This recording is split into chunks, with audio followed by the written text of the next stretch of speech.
우리 속담에 길고 짧은 것은 대봐야 된다는 말이 있습니다. 길고 짧은 것은 대봐야 된다. 이 말은 문자 그대로 길고 짧은 것 직접 대봐야 안다는 것이죠. 두 대상을 혹은 어떤 대상을 직접 비교하기 전에는 쉽게 판단해서는 안 된다는 말입니다. 이 속담은 혹은 길이를 재는 데 사용될 뿐만 아니라 누가 더 뛰어난가를 가리킬 때도 쓰는 말이기도 합니다.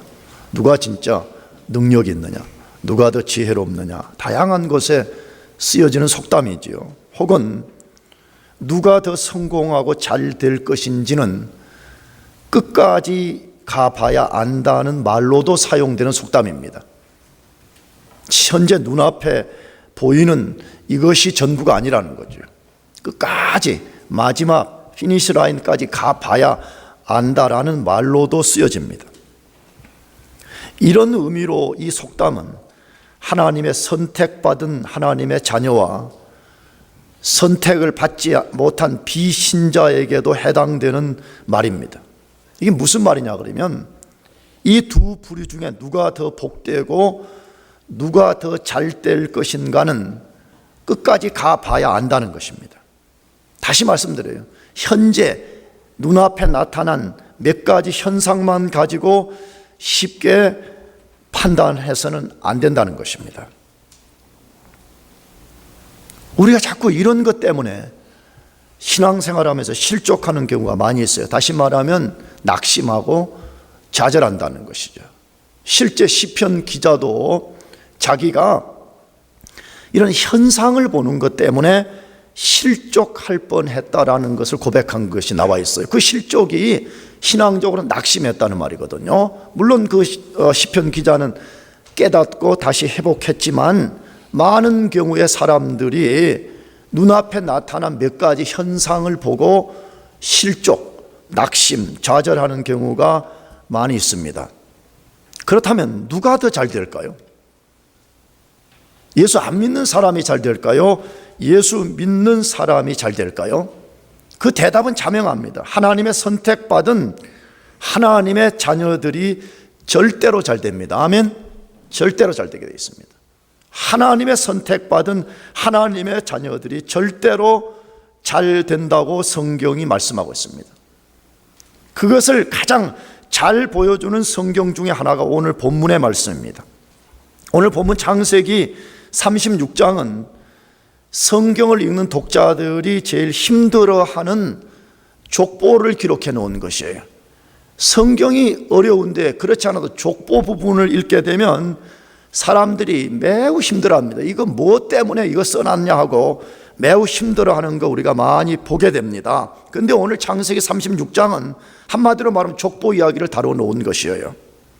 그런데 이걸 우리가 잘 이해하려면 먼저 창세기는 어떤 기법으로 써졌는가를 이해하는 것이 매우 중요합니다. 창세기는 12개의 톨레돗으로 구성이 되어 있어요. 톨레돗.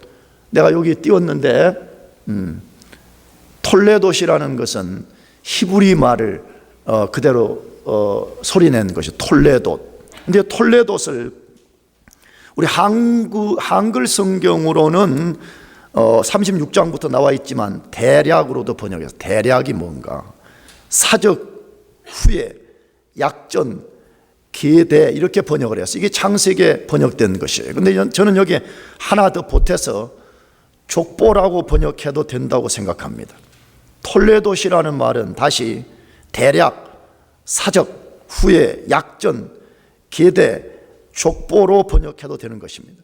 그런데 창세기는 하나님이 이 12개의 톨레돗을 통해서 기록을 했습니다. 그러니까 창세기의 구성이 뭐요? 그러면 12개의 톨레돗으로 창세기가 구성이 됐다는 것이에요.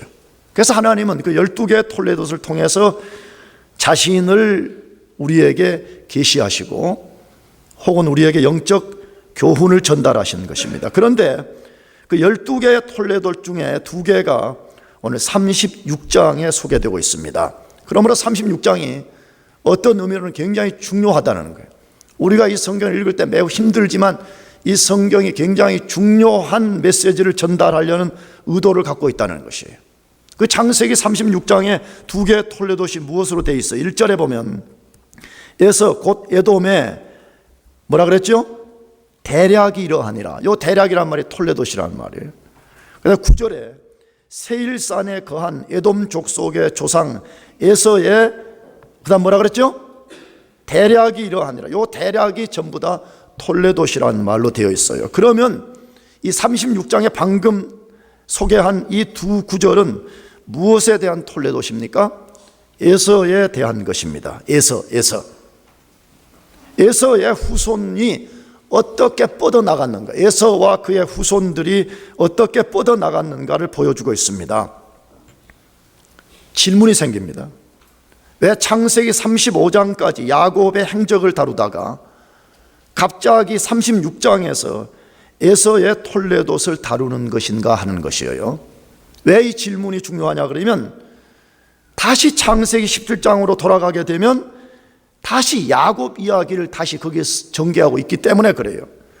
그렇다면 왜 성경 기자는 야곱 이야기를 계속 써 나가다가 갑자기 36장에 와서 에서의 행적, 에서와 그의 후손들의 톨레도스를 삽입했을까 하는 것이에요.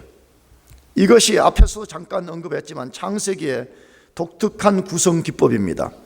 이 기법을 통해서 하나님이 독자들에게 자신의 계시를 전달하고 그 다음에 독특한 기법을 통해서 우리에게 아주 중요한 영적 교훈을 전달하려는 의도 때문에 그렇습니다. 그러면 그 기법을 통해서 전달하려는 핵심 메시지가 뭔가 하는 것이에요. 지금 요 본문의 톨레도 이야기 통해서 뭐 우리에게 전달하려고 그러는가, 뭘 중요하다고 강조하려고 그러는가 하는 것이에요. 그것은 앞에서도 제가 언급을 했지만 하나님이 선택한 사람들과 하나님이 선택하지 않은 사람들 중에 누가 더 복되고 잘 되냐, 이것을 보여주는 데 있다는 것이에요. 누가 진짜 복된 사람이냐, 누가 진짜 잘 되는 사람이냐, 이것 보여주는데 초점이 맞춰져 있다는 것이에요. 그것을 택자와 비택자의 톨레도스를 비교하고 대조하면서 보여주는 것입니다. 이것이 창세기 기법이에요. 그래서 창세기는 먼저 비택자들에게, 하나님 앞에 선택받지 않은 사람들의 톨레도스를 보여주고 그 다음에 그들을 대조해서 선택받은 사람들의 톨레도스를 보여주는 순서로 창세기가 기록되어 있어요. 그것을 간략하게 소개하면, 굉장히 많은데 간략하게만 소개하면 창세기 4장과 5장을 읽어보게 되면 가인과 아담의 톨레도스를 비교해서 소개해요. 그래서 가인의 톨레도스를 먼저 보여줘요. 선택받지 않은 가인의 톨레도스를 먼저 보여주고 그 다음에 아담의 계보로 나오는 아벨의 톨레도시 뭔가, 이것을 비교하면서 보여주는 기법으로 되어 있어요. 그 다음에 창세기 10장, 11장에서는 함과 셈의 톨레도스를 비교해서 보여주고 있습니다.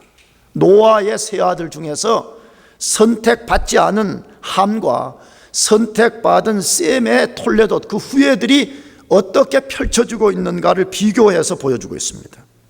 창세기 25장에서는 이스마엘과 이삭의 계보를 비교해서 보여주고 있어요. 선택받지 않은 이스마엘과 선택받은 이삭의 후예들이 어떻게 되었는가, 이걸 비교해서 보여주고 있어요. 창세기 오늘 36장과 37장에서는 에서와 야곱의 톨레도스를 비교해서 보여주고 있습니다. 선택받은 야곱과 선택받지 못한 에서와 그의 후손들은 어떻게 역사를 펼쳐나가는가, 이걸 비교해서 혹은 대조해서 소개하고 있는 것입니다. 그것을 통해서 누가 혹은 누구의 후손이 더 복되고 잘 되는지를 보여주고 있는 것입니다. 그렇다면 오늘 본문 선택받지 못한 에서의 톨레도 족보를 통한 교훈은 뭐냐 이거예요. 하나님은 오늘 선택받지 못한 에서 통해서 독자들인 우리들에게 무엇을 교훈하고 있냐는 것이에요. 첫 번째로, 선택받지 않은 사람들은 자기 스스로 선택받지 않았다는 증거를 드러낸다고 말해요. 하나님 앞에 선택받지 않은 사람들은 자기 스스로가 선택받지 않은 사람이라는 것을 자기 모든 걸 통해서 드러낸다고 말해요. 그것이 창세기 36장 1절에서 3절의 말씀에서 증거하고 있어요. 에서 곧 에돔의 대략이 이러하니라. 에서가 가나안 여인 중 헷 족속 중 엘론의 딸 아다와 휘 족속 중 시브온의 딸 아나의 소생 오홀리바마를 자기 아내로 취하고 또 이스마엘의 딸 르바솥의 누이 바스맛을 취하였더니 라고 되어 있습니다. 사람들이 복음을 쉽게 수용하지 못하는 여러 이유가 있습니다. 우리가 복음을 전해보면 쉽게 말하면 왜 예수님 안 믿냐, 왜 예수님 안 받아들이냐 하는 것이 여러 이유가 있습니다. 그런데 그 중에 하나가 어디서 또 주워 들은 것은 있어가지고 하나님이 선택한 자와 선택하지 않은 사람을 두셨다는 이 부분을 가지고 꼬투리를 잡아요. 하나님이 선택한 사람을 구원하고 선택하지 않은 사람을 구원하지 않는다, 이 말을 어디서 듣고 와가지고 이런 말을 가지고 질문을 던지면서 굉장히 대적하고 반감을 갖는 경우를 우리가 굉장히 많이 봅니다. 근데 성경은 선택받은 자가 예수님을 믿고 구원을 받지만 선택받지 못한 자는 구원을 받지 못한다고 아주 단호하게 가르칩니다. 여러분, 이것이 개혁교회와 일반 자유주의 진영을 따르는 교회와의 싸움이에요. 그런데 우리 개혁교회는 아주 분명하게 말해요. 저와 여러분이 만약에 예수 믿어서 구원받았다면 우리가 선택을 잘했기 때문에 구원받은 것이라는 식으로 가르치지 않아요. 물론 우리가 예수님을 믿기로 선택한 거 굉장히 중요하죠. 그러나 성경의 논리는 하나님이 창세전에 우리를 선택하셨고 그 선택하신 하나님께서 하나님의 때에 우리를 콜링, 부르셔서 우리가 성령 안에서 거듭났기 때문에 예수를 믿어서 구원받게 되었다는 거예요. 그런데 자유주의 진영이 이걸 반대로 말해요. 우리가 믿었기 때문에 구원 얻는다는 순서로 가르친다는 게 성경은 아주 단호하게 말합니다. 우리가 만일에 예수를 믿어서 구원받은 사람이 맞다면 하나님이 우리를 영원 전에, 창세 전에 선택해 주었기 때문이라고 성경이 아주 단호하게 말씀하고 있습니다. 그런데 이 부분이 사람들에게 엄청난 논쟁과 반감을 일으킨다는 것이에요. 그러나 다시 말씀드려요. 이 교리는 성경에서 아주 분명하게 타협 없이 단호하게 말씀하고 있습니다. 그런데 이 논쟁과 반감을 증폭시키는 또 다른 이유가 있는데, 그러면 너희들이 말하는 대로 선택받은 사람과 선택받지 않은 사람이 있다고 말한다면 누가 선택받았냐는 거예요. 누가 선택받지 않았냐는 거예요. 그럼 우리가 뭐라 그랬죠? 그건 우리가 잘 모른다고 이렇게 말하죠. 그러면 사람들이 그걸 치고 들어와가지고 아니 누가 선택받았는지도 모르면서 어떻게 그런 허황된 교리를 가르칠 수 있느냐라고 말합니다. 맞습니다. 우리는 창세전에 하나님이 그리스도 안에서 선택할 사람을 정한 것을 정확히 모릅니다. 다시 말하면 누구를 선택하기로 작정하셨는지 우리가 어떻게 알 수가 있겠어요? 창세전에, 만물이 지어지기 전에 하나님의 영원한 비밀 속에서 행해진 일을 땅에 있는 현재를 사는 우리가 어떻게 그것을 알 수가 있겠어요? 우리가 절대 알 수 없습니다. 그러나 분명히 알 수 있는 사실이 하나 있습니다. 택자와 비택자, 선택받은 사람과 선택받지 않은 사람은 자기 스스로 증거를 드러낸다는 것입니다. 창세 전의 비밀로 들어가서는 우리가 알 수 없지만, 그러나 하나님이 창세 전에 선택한 사람은 선택받았다는 증거를 드러내고 선택받지 않은 사람은 선택받지 않았다는 증거를 자기 스스로의 삶으로서 드러낸다는 것입니다. 에서를 통해서 그 사실을 입증해 주고 있습니다. 하나님이 쌍둥이인 에서와 야곱 중에 야곱을 하나님의 언약의 백성으로 선택하셨습니다. 에서는 선택받지 못했습니다. 이런 것도 굉장한 또 반감과 반론을 제기하는 것을 알아요. 왜 하나님이 누구는 선택하고 누구는 선택하지 않았냐는 거예요. 여러분, 간단해요. 하나님이 주권자이시기 때문에 자기 마음대로 할 수 있어요. 아멘이죠?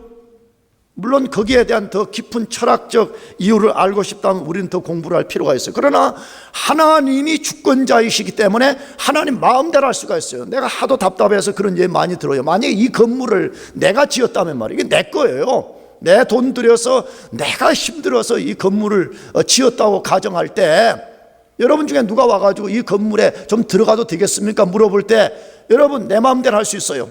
내가 들어오게 허락할 수도 있고 안 됩니다라고 말할 수 있어요. 여러분 안 됩니다 할 수 있어요 없어요? 대답해봐요. 할 수 있어요 없어요? 있는 거죠. 내가 주인이기 때문에.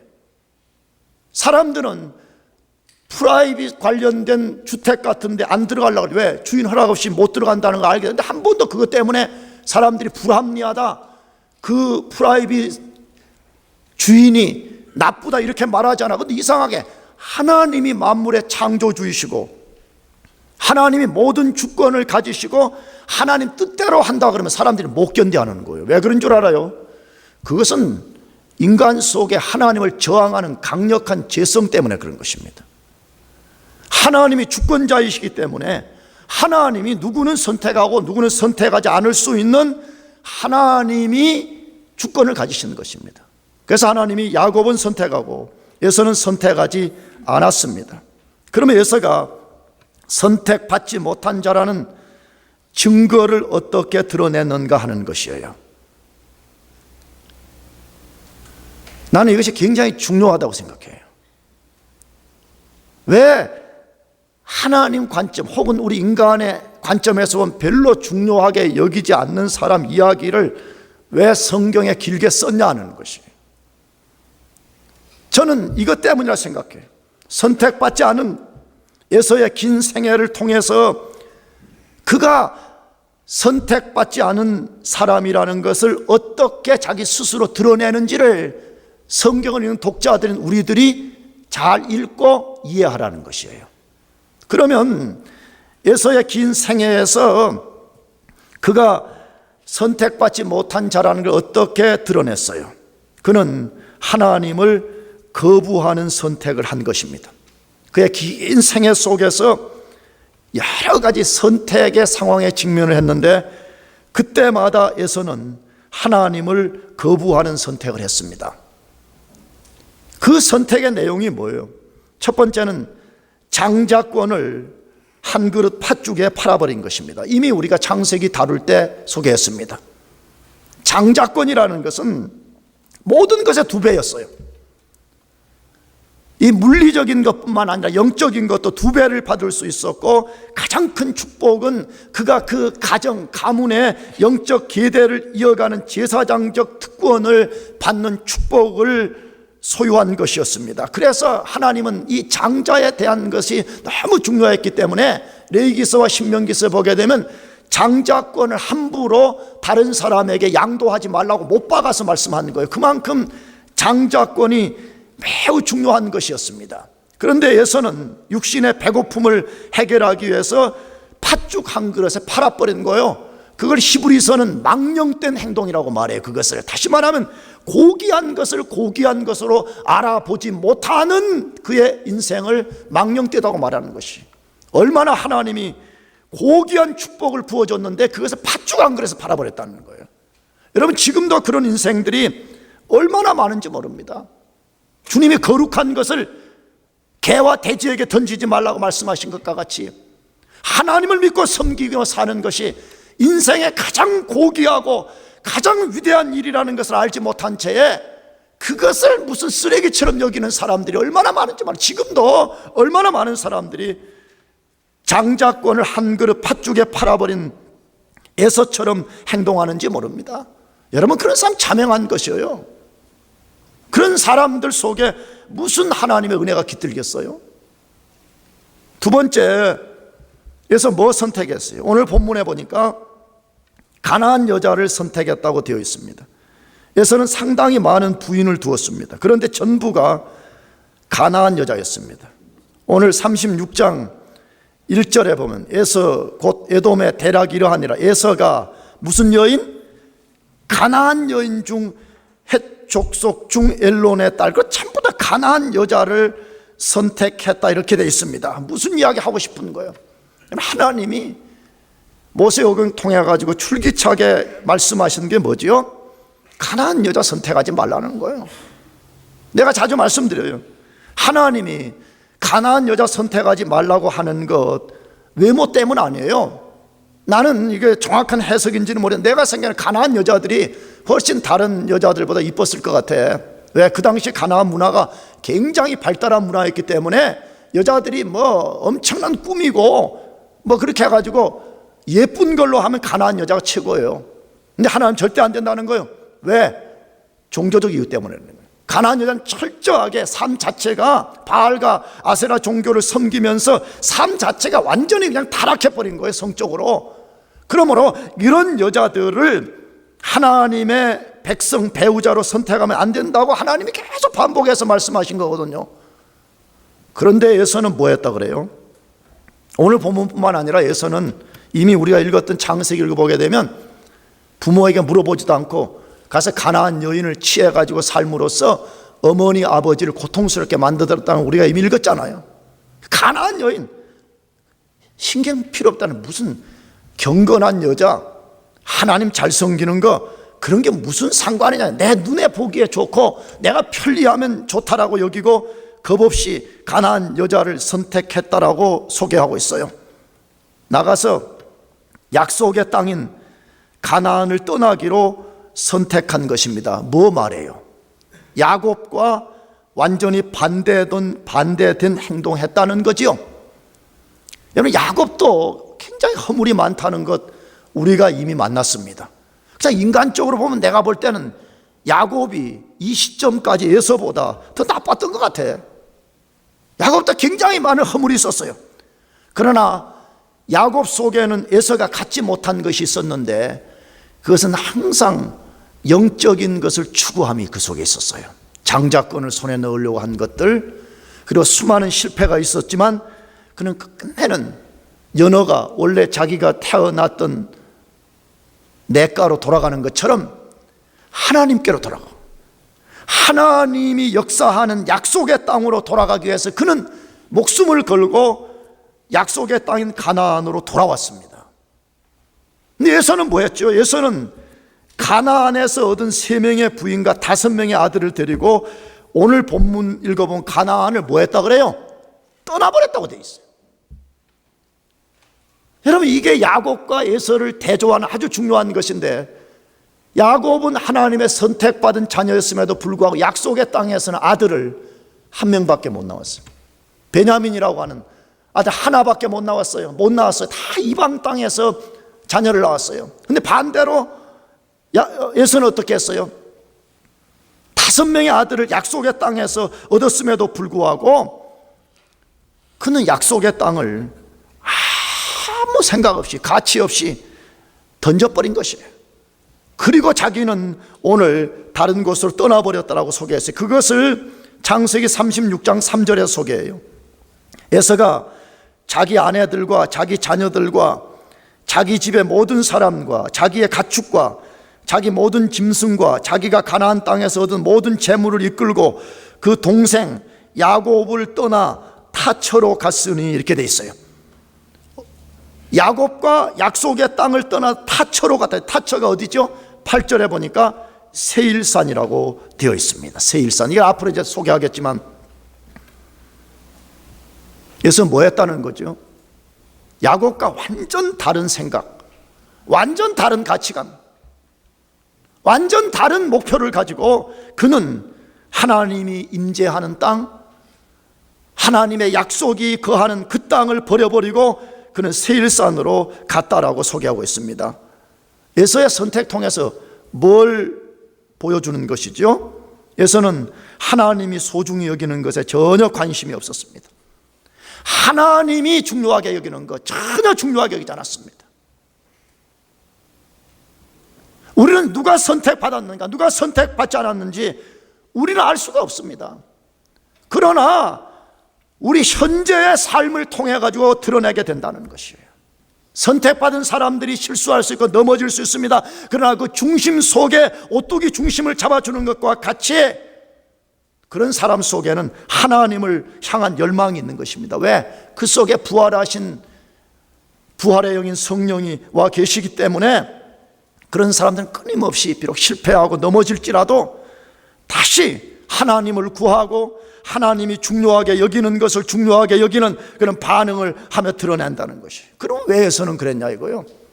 에서는 엄청난 가나안 땅에서의 자녀를 얻고 놀라운 소유까지 얻었음에도 불구하고 그 땅을 헌신짝처럼 버리고 떠나버렸냐는 거요. 그 영이 죽었기 때문에 그런 것입니다. 그 속에 하나님이 없었기 때문에 그런 것입니다. 그가 하나님을 선택받지 못했다는 것을 자기 스스로의 행동으로 증명하는 것입니다. 지금도 이 원리는 동일합니다. 예수님 동일하다고 말씀해. 어디에서? 요한복음 10장 4절 5절 말씀. 자기 양을 다 내어놓은 후에 앞서가면 양들이 그의 음성을 아는 고로 따라오되 타인의 음성은 알지 못하는 고로 도리어 뭐하느니라? 도망하느라 되어 있어요. 이 본문을 정확하게 이해하려면 1세기 당시에 양 키우는 이야기를 알아야 되는데 언제가 한번 설명한 것 같아요. 요즘은 양 키우면 다 자기 양 우리를 다 가지고 있는 거잖아요. 고대 당시에는 그런 부자 시기가 아니었기 때문에 예를 들면 이런 큰 우리간 하나에다가 동네 양들을 다 갖다 집어넣는 거예요. 오후가 되면 장씨 양, 박씨 양, 이씨 양 전부 다 이 안에 넣어놓는 거죠. 그래서 밤에 이제 나쁜 짐승 보호를 받고 새날이 밝았을 때에 이제 양 문을 활짝 열고 양 주인들이 와가지고 소리를 내면서 양 이름을 부른다는 거예요. 그러면 그 주인의 양들은 주인의 음성을 듣고 주인을 따라간다는 거예요. 그러나 그 주인이 아니고 그 주인의 양이 아닌 사람들은 그 음성을 듣고 도리어 뭐 해버려요? 도망가 버린다는 거예요. 이걸 예수님께서 선택받은 자와 선택받지 않은 사람들의 증상, 이걸 우리에게 소개하는 거예요. 무슨 말이에요? 이 세상에 우리가 누가 구원받았는지 아무도 모르고 다 섞여 있습니다. 한 양우리간에 양들이 섞여 있는 것처럼 섞여 있는 거기에 부를 때 양들이 주인을 따라가듯이 선택받은 사람들은 예수 그리스도의 부르심, 복음을 듣고 예수 그리스도에게 순종하고 그의 생애를 그리스도께 바쳐서 그리스도의 헌신된 제자들로 살아가게 된다는 거예요. 그러나 선택받지 않은 사람들의 특성은 예수님이 콜링을 하면 예수님 앞으로 가는 것이 아니라 뭐 해버려요? 도망가 버린다는 것이. 반감을 갖고 말해요. 자기 인생에 가장 중요한 문제가 있는데 몇 가지 이해되지 않는 것 가지고 논쟁하고 반박하면서 그리스도를 대적하면서 떠나버린다는 것이. 우리 중에 누구도 자신이 선택받았다는 증명서를 갖고 있는 사람은 아무도 없습니다. 선택받은 사람이 태어날 때 너는 선택받았다고 하는 서티피케이션을 갖고 있는 사람은 아무도 없습니다. 그러나 선택받은 증거를 우리 스스로의 삶으로 드러낸다고 말해요. 여러분은 어떤 분들이에요? 여러분이 정말 썬데이 크리스찬을 내가 묻는 것이 아니에요. 여러분은 정말 하나님께 선택받은 사람이며 선택받은 증거를 여러분 스스로가 드러내고 있습니까?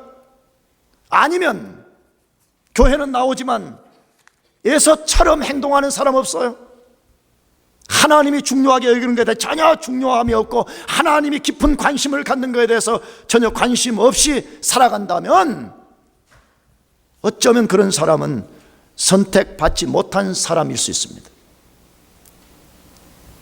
만일에 여러분이 그런 사람이라면 난 여러분들이 안도하면 안 된다고 생각해요. 여러분 예수 그리스도를 진실로 믿고 여러분 예수 그리스도 안에서 발견되고 여러분의 삶이 구원받은 선택받은 하나님의 자녀라는 증거를 여러분이 만들어내라는 거예요. 그때까지는 여러분이 멈출 수 없는 것이에요. 이 가운데 한 사람이라도 구원받지 않은 채 영적 어둠 속에 거하는 사람들이 없기를 축복합니다. 두 번째로 선택받지 못한 에서의 톨레롯을 통한 교훈이 뭐냐 하는 것이에요.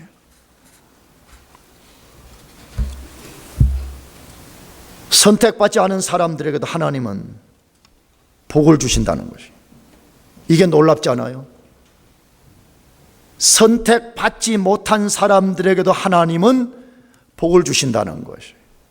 그것이 창세기 36장 4절에서 7절 말씀인데, 아다는 엘리바스를 에서에게 낳았고, 바스맛은 루엘을 낳았고, 오홀리바마는 여우스와 알람과 고라를 낳았으니 이들은 에서의 아들이요 가나안 땅에서 그에게 낳은 자더라. 에서가 자기 아내들과 자기 자녀들과 자기 집의 모든 사람과 자기의 가축과 자기 모든 짐승과 자기가 가나안 땅에서 얻은 모든 재물을 이끌고 그 동생 야곱을 떠나 타처로 갔으니 두 사람의 소유가 풍부하여 함께 거할 수 없음이라. 그들의 우거한 땅이 그들의 가축으로 인하여 그들을 용납할 수 없었더라 라고 되어 있습니다. 제가 앞에서 소개한 대로 에서는 3명의 부인과 5명의 아들을 얻었습니다.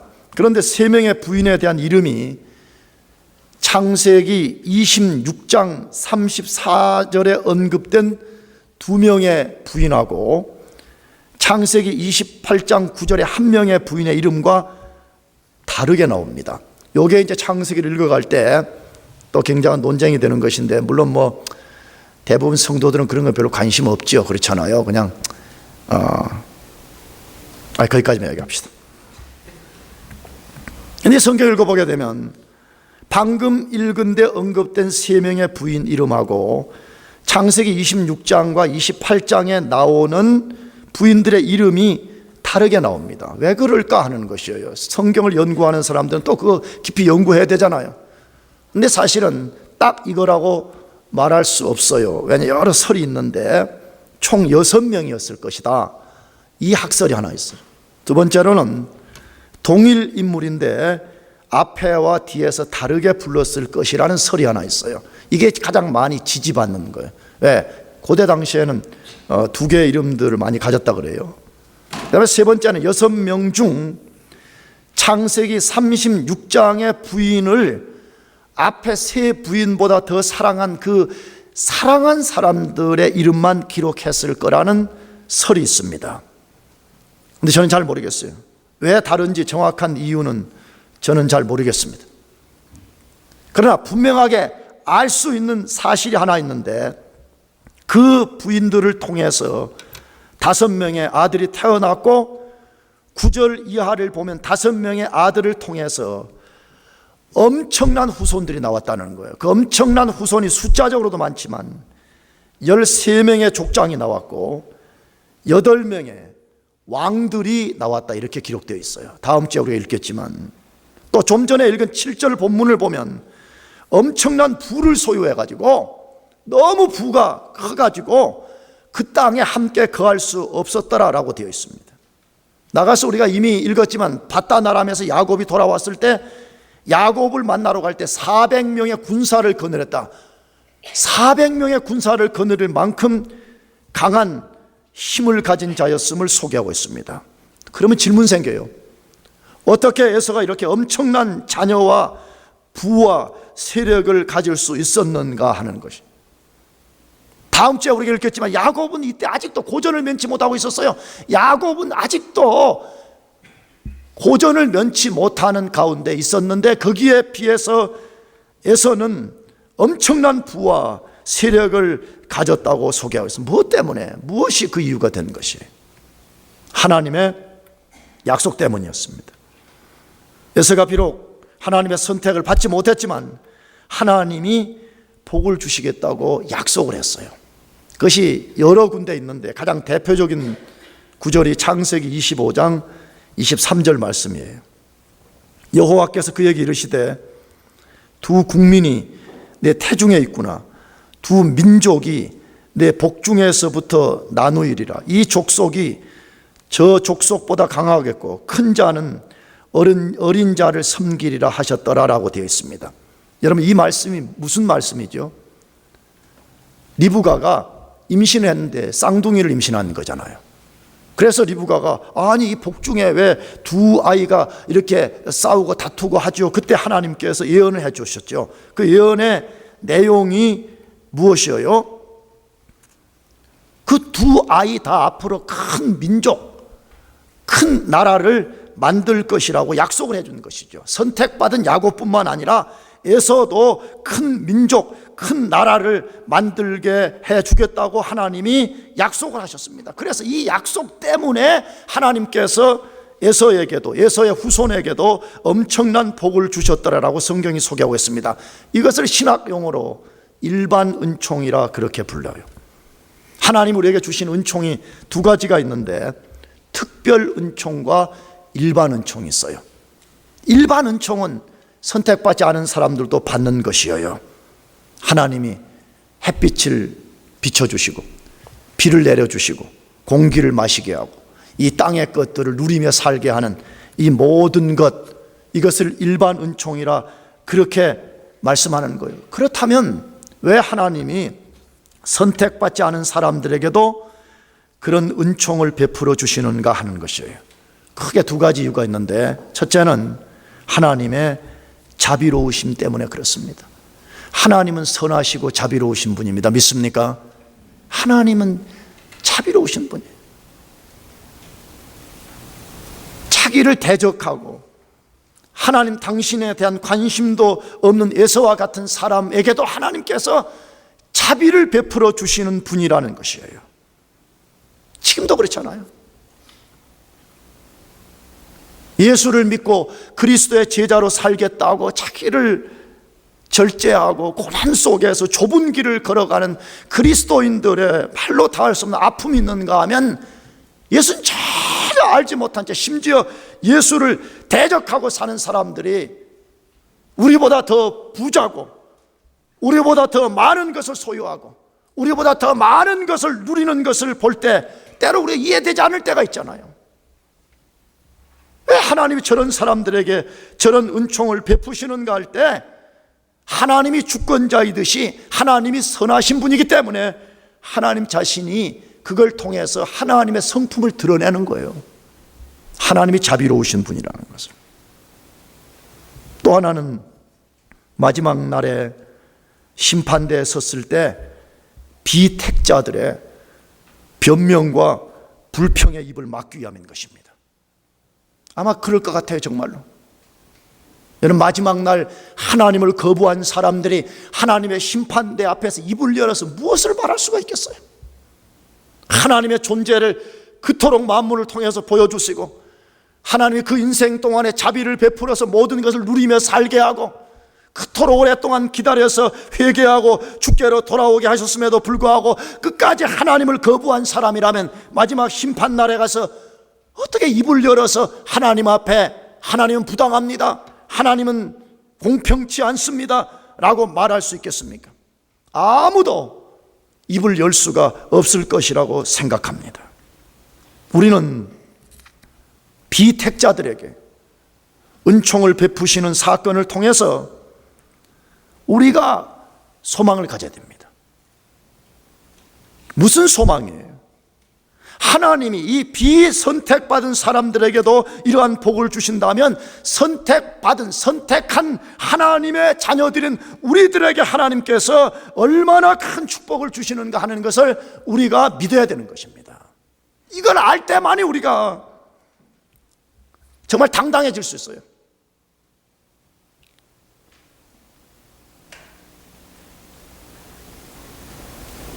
하나님의 선택을 받고 성령 안에 거듭나서 예수를 믿은 우리들이 하나님 안에서의 축복이 얼마나 큰 사람들인가, 이것을 아는 것이 우리가 너무 중요하다는 것이에요. 예수 안 믿는 사람들은 현재 특별 은총을 받은 사람들이 아니에요. 그들은 일반 은총만 받은 거예요. 세상에서 좀 부자 되고 뭐 좀 더 누리고, 성령으로 거듭난 사람들만이 하나님으로부터 특별 은총을 받은 것이죠. 그것이 뭐예요? 제가 다시 말씀드려요. 죽었던 영이 살아나. 여러분, 죽은 영을 살리는 것은 세상의 모든 인간이 다 동원돼도 할 수 없는 것입니다. 이것은 하나님만이 하실 수 있는 것입니다. 그러므로 우리가 예수 믿어 구원받고 특별 은총 받은 것은요, 세상의 어떤 것과도 우리가 비교할 수 없고 바꿀 수 없는 것이. 내가 지난주부터 자주 말씀드렸잖아요.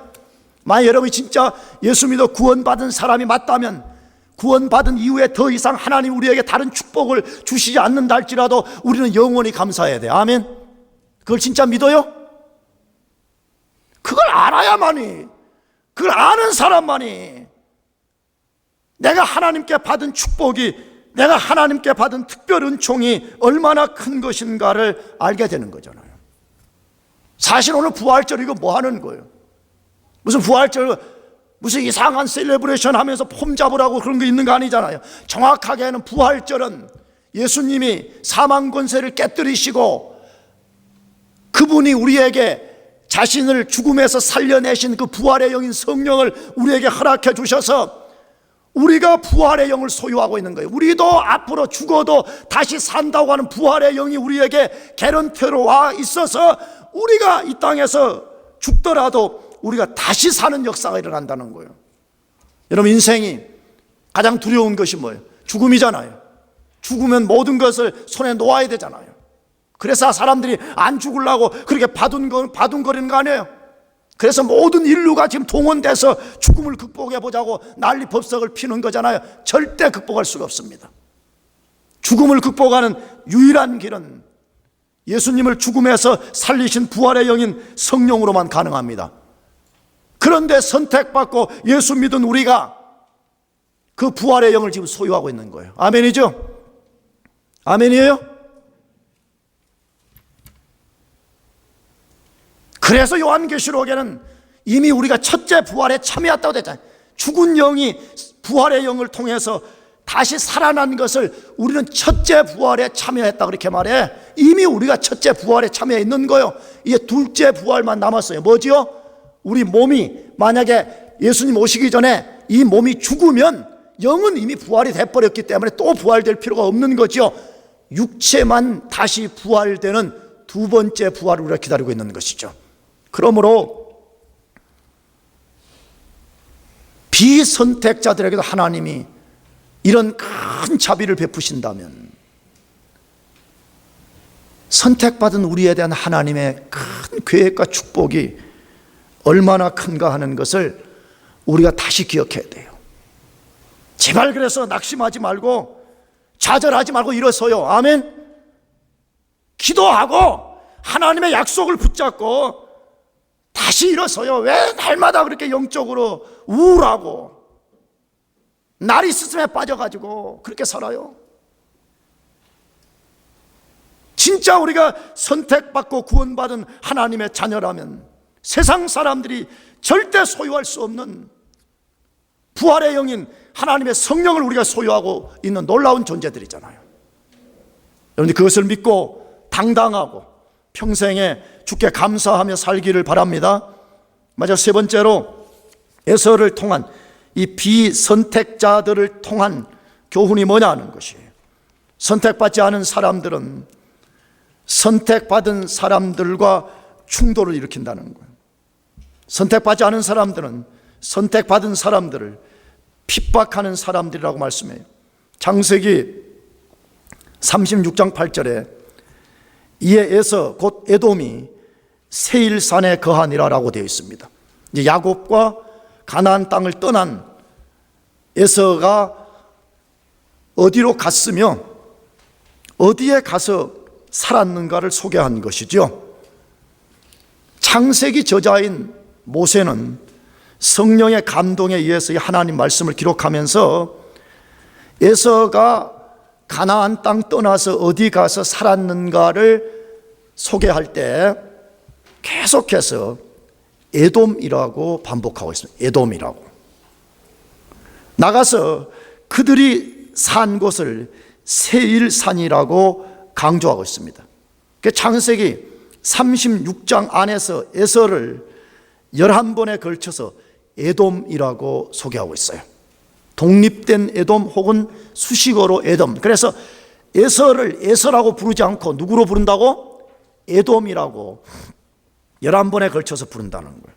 그리고 6번에 걸쳐서 에서의 후손이 세일산에 거했다라고 소개하고 있습니다. 왜 그러면 창세기 저자는 에서를 에돔이라고 반복하고 세일산에 산 것을 강조할까요? 그냥 쓰기 좋게 그냥 에서가 그랬다 하면 되잖아요.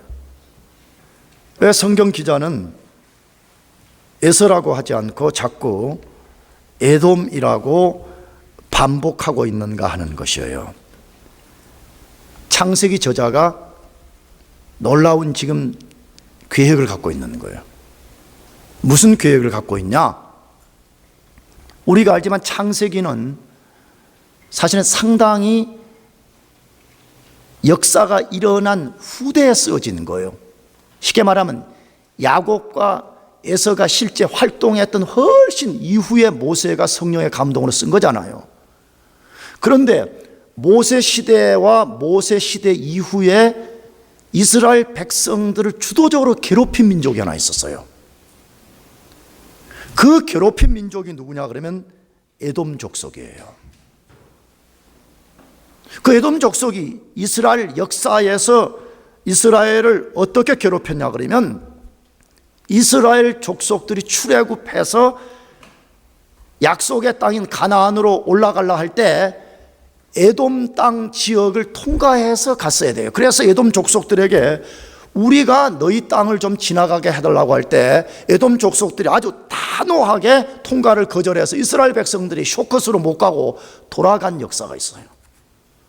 나가서 이스라엘 역사에는 에돔 족속들이 셀 수 없이 많이 이스라엘을 괴롭혔습니다. 심지어 이방 군대가 이스라엘을 함락시키기 위해서 공격해 왔을 때에 이스라엘의 일부 사람들이 도망갔어요. 그때 에돔 족속들이 동쪽과 남쪽에 진을 치고 있다가 이스라엘 백성들을 잡아다가 이방 군대에 넘겨버렸습니다. 모세가 지금 독자들에게 뭐 말하고 싶은 거예요? 이스라엘 백성들에게 이런 행동을 한 에돔 족속들이 과연 누구냐는 거예요. 에돔 족속은 누구지요 지금? 창세기 36장의 관점에서 보면 누구예요? 이스라엘의 형제 국가입니다.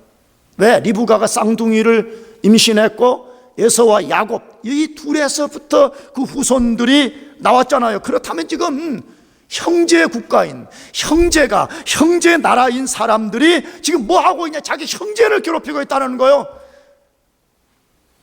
자기 형제들이 잘 되는 꼴을 지금 못 보는 행동을 서슴지 않고 행하고 있는데 이들이 지금 어디서 왔냐는 거예요.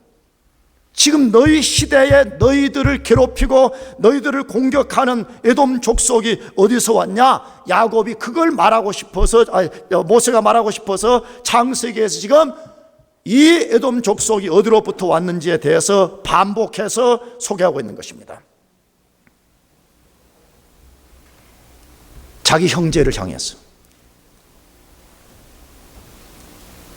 자기 한 사랑하는 공동체를 향해서 아주 몰인정하고 아주 잔인한 행동을 서슴지 않았던 것입니다. 그래서 하나님께서 에돔 족속을 멸망시켰다고 되어 있어요. 그것이 구약 성경의 오바댜서예요. 오바댜서의 핵심 메시지는 뭐냐? 에돔 족속을 하나님이 멸망시켰다는 것을 다루는 것인데 멸망의 이유가 크게 두 가지였다고 되어 있어요. 하나는 뭐냐? 에돔 족속이가 살았던 세일 지역에 페트라라고 하는 난공불락과 같은 요새가 있었는데 그 요새 안에서 에돔 족속이 살면서 자기들이 뭐라고 하죠? 그 오바댜서에 나온 거예요. 우리는 절대로 망하지 않는다는 거예요. 왜? 이 요새가 우리를 지키는 안전의 근원이기 때문에 우리는 절대로 망하지 않는다고 생각하고 교만했더라 이렇게 돼 있어요. 여러분 지금도 그런 사람들 많죠. 꼭 우리가 페트라와 같은 요새는 아닐지라도 자기 직장이 자기 안전의 근원이라고 여기는 사람들, 이 세상이 자기 안전의 근원이라고 여기는 사람들이 얼마나 많은지 몰라요. 하나님께서 이방 군대를 보내서 하나님께서 모두 끌어내가지고 에돔 족속을 멸망시켜버렸습니다.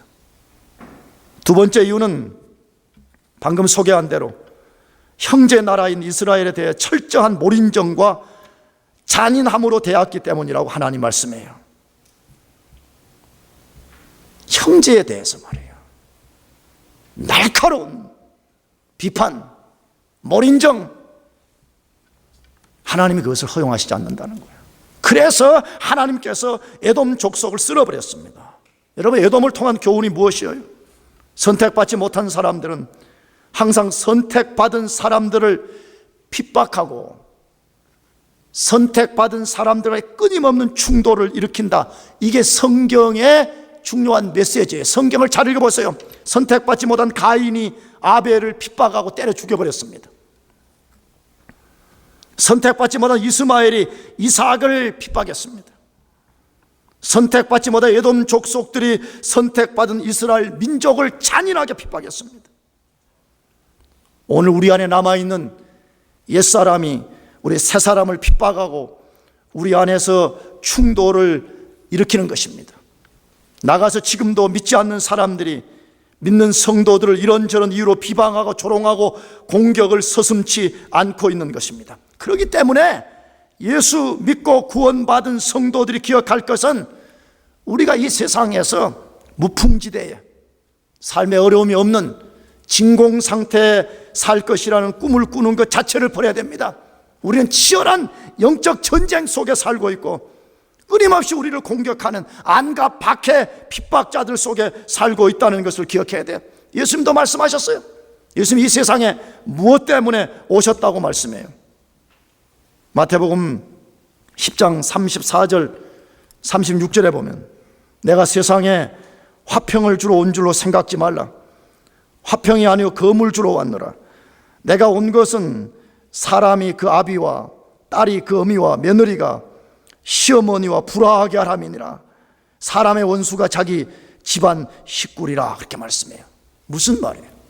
예수님은 평화를 깨러 오는 그런 전쟁을 만드는 분이다, 그런 개념보다는 예수님 오셔서 복음을 선포해서 한 가족 안에 선택받아서 구원받고 나오는 사람, 그렇지 않은 사람들이 이것 때문에 서로 갈등을 일으키는 것을 이렇게 비유하는 것이죠. 사랑하는 교회 여러분, 우리가 평화를 꿈꾸고 샬롬을 사모해야 되지만, 그러나 우리가 천국에 갈 때까지는 우리 완전한 평화, 완전한 샬롬을 우리가 손에 넣을 수가 없는 것입니다. 왜? 우리 안과 밖에 우리의 적들이 끊임없이 우리를 공격하고 있기 때문에 그런 것입니다. 그러나 두려워할 필요가 하나도 없습니다. 하나님의 백성들을 공격하는 선택받지 않은 사람들, 정확하게는 악인들은 곧 사라지고 말 것이기 때문에 그렇습니다. 다음 주에 우리가 36장 나머지 부분을 다루면 알겠지만, 비선택자들, 하나님의 백성들이 아닌 사람들이 얼마나 번성하고 부유한지 모릅니다. 근데 하나님의 때가 되면 하나님께서 그들을 바람 앞에 있는 겨처럼 다 날려버려서 사라진다는 거예요. 역사가 증명했잖아요. 에돔 족속은 역사 안에서 사라져버렸습니다. 그러나 이스라엘 민족은 영원히 지속되고 있잖아요. 그러므로 택자인 그리스도인들이 반드시 잘 된다는 것을 믿어야 돼요. 아멘. 반드시. 지금 좀 어려움이 있고 지금 눈앞에 뭐가 당장 실현되지 않지만 우리 택자들은 반드시 잘 된다는 것을 의심 없이 믿고 여러분들이 끝까지 믿음으로써 살아가야 돼요. 예서처럼 반응하지 않고 여러분이 끝까지 믿음으로 여러분들이 주님을 의지하면서 여러분의 길을 끝까지 달려가기를 축복합니다. 기도하겠습니다. 우리 같이 자리